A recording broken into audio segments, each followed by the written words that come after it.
will be, he will have problem adjusting to the height and the southpaw stance of Nakatani, which I believe Nakatani has the advantage when it comes down to early rounds because of Inoue trying to figure him out. But again, Inoue is the kind of guy that goes in there try to knock you out in early rounds. All his fights has been very short, you know. 本日はドネアやクロフォードが井上尚弥 vs 中谷の勝敗予測をした件を詳しく見ていきます。なお、このチャンネルは全力で井上尚弥選手を応援するチャンネルです。ぜひ視聴の前にチャンネル登録もお願いします。It's a pleasure to be joined by future Hall of Famer and 4 Division champion Nonito Donaire. Nonito, there's a big fight right around the corner on May 2 at the Tokyo Dome in Japan between Naoya Inoue and Junto Nakatani. You were once a pound-for-pound king in your heyday, dominated the lower weight classes just like Inoue and Nakatani have, and even fought Inoue twice, so you are very much one of the very few people who could properly speak about this fight, break it down properly. So let's get into it. We're a few days away from the fight. From what I understand, you plan on even being there ringside. How do you see this fight going? Well, it's a very interesting fight because you have both guys who are on the very top of their capabilities. One thing that Inoue has been blessed with is his ability to fight and able to hit hard. But a lot of the fighters that he's fought are very afraid of him. And I believe they'll change when somebody like Nakatani, who's not afraid of it, can change the dynamic of how he fights, right? And of course, a southpaw as well. There's a very big difference in terms of how the fight can look, because we know that Inoue can fight, can punch, has great speed. But ultimately, when it comes down to that, is the factor of his opponent being afraid of him, and being a southpaw can make it a whole different level of fighting when it comes down to it. That's my analysis when it comes down to it, of this fight being entertaining and challenging for Inoue, because not only that Nakatani has the height, Nakatani is southpaw, and Nakatani is not afraid. Those three factors can change how Inoue's fight can look, you know. And of course, with Nakatani, his perspective as well is he's coming into this fight as the underdog when he's always the top dog. So, you know, being the taller guy, but in his last fight, he had difficulty with the guy who keep coming in, you know, the rugged guys. Inoue has that power, has that speed to cut down the distance, and that can be a big problem for Nakatani. Not only that, but the body shots. Being the taller guy, you're very vulnerable to being hit with body shots, you know, especially coming from a guy like Inoue, who has the power, who has the speed, and who has the distance management to close it at a very fast time. You know, and of course he has the timing when it comes down to it. So it's a very, very interesting fight because both guys, I believe, has the ability to beat the other guy. Absolutely. And before our conversation, I wanted to catch up on what Oddsmakers think about this fight. I saw Inoue was a minus 400 betting favorite and Nakatani was a plus 300 underdog. I'm sure you've seen some lopsided lines on some of your fights even.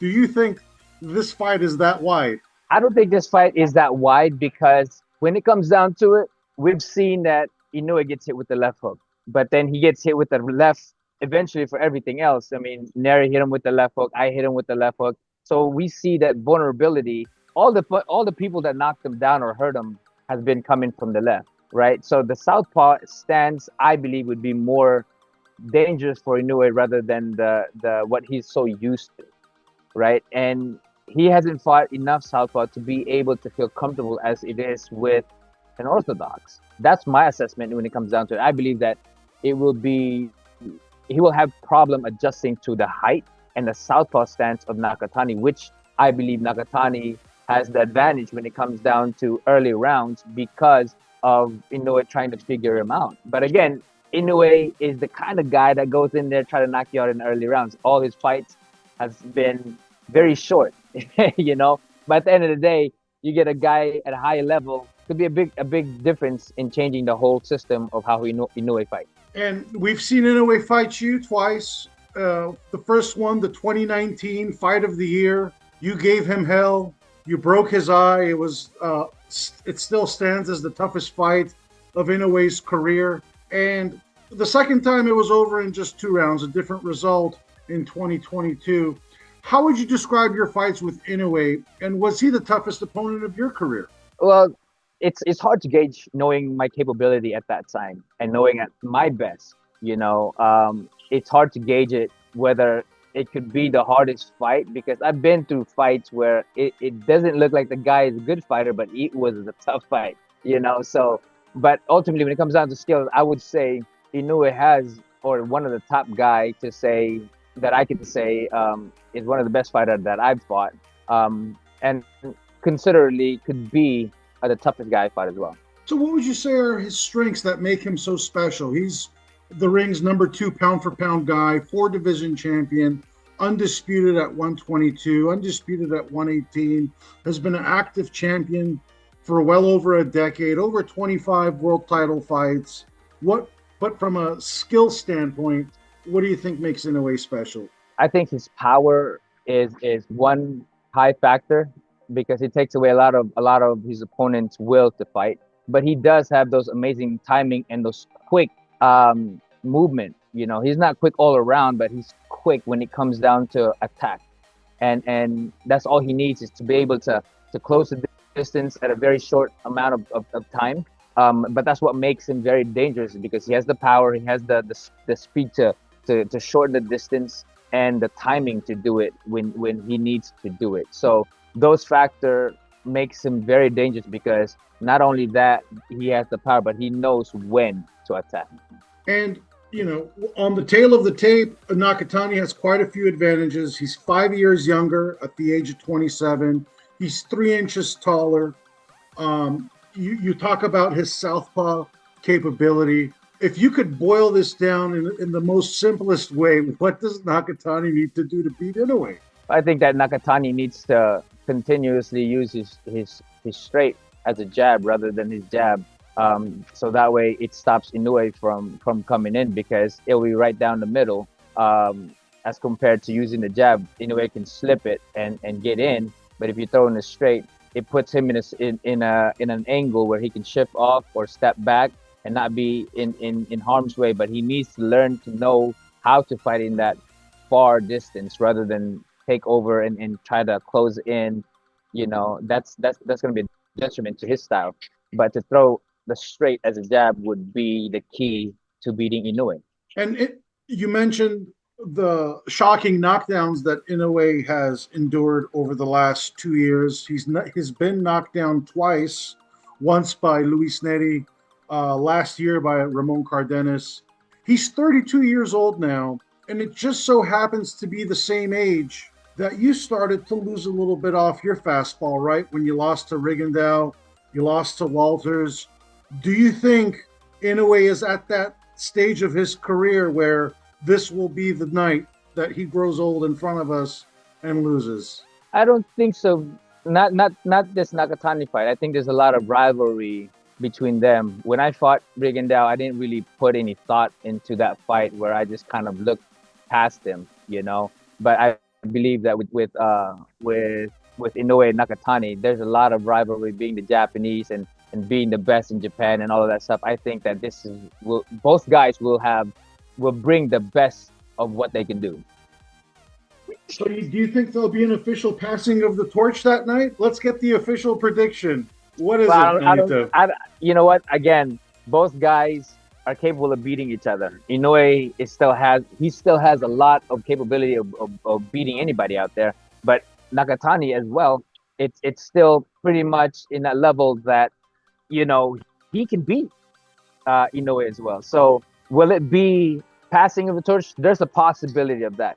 But will it be a point where Inoue will still get to the top of it? I mean, I believe that he still has the capability of beating anybody out there. But whether if you ask me whether Nakatani has a chance to beat Inoue, I believe he can as well. So, it's who perceive the fight to be and utilize their style will win the fight. Who can create that in the early rounds will set the tempo and win the fight. It's certainly a terrific fight, an amazing fight, and a fight that, you're currently in the Philippines, but you're going to travel to Japan to watch this ringside. You're that compelled and fascinated by the fight, huh? I think this fight is one of the best fight this year. Nakatani and Inoue. I think both guys really are out for each other, and this fight is gonna be one of those fights that it's a must watch fight. And again, I want to see this fight. I want to see it live. I want to be there. I think this fight is you can't miss this fight. Well, you're going to be part of 55,000 strong at the Tokyo Dome. And before we put a button on Nakatani Inoue, just curious, there's the third guy outside looking into this situation, right, with Jesse Bam Rodriguez. And he's moving up to 118 pounds. It seems to be aligning in the very near future where he's going to be entering this mix, and perhaps there's going to be an unofficial tournament between these guys. How do you see Bam Rodriguez factor into this equation? And does he have the best chance of beating both?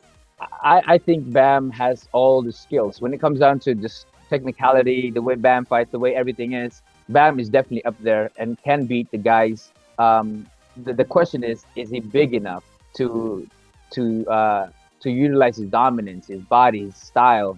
Because if you're the smaller guy, it's very difficult to do all of the things that he's done. And that's the question that I have. But in terms of skills and capability, I think he beats both guys if they mix it up. He has the ability to do that. But being the smaller guy is going to be a big disadvantage. なお、今回井上尚弥 vs 中谷をリングサイドで見守ると報道されているクロフォード。ライジンで活躍する MMA ファイターの平本蓮選手と共に東京を楽しむところを投稿するなど、井上尚弥選手の試合と同時に日本を楽しんでいます。そして今回の公開計量にも登場し、公開計量の様子を全世界のファンに公開。また井上尚弥選手が所属する大橋ジムの大橋会長ともツーショット写真を撮るなど、引退生活を楽しんでいるようでした。そんなクロフォード選手ですが、中谷との試合について知っていますか？彼と井上尚弥どっちが勝つと思いますか？との質問に50-50と両者ともに勝つ可能性があるとしていました。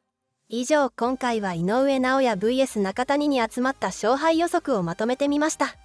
ぜひ皆様の勝敗予測もコメント欄で教えてください。次の動画では井上尚弥 vs 中谷の試合結果速報についてお伝えする予定ですので、ぜひ見逃さないようにチャンネル登録してお待ちください。以上、今回も動画をご視聴いただきありがとうございました。別の動画でもお会いできるのを楽しみにしております。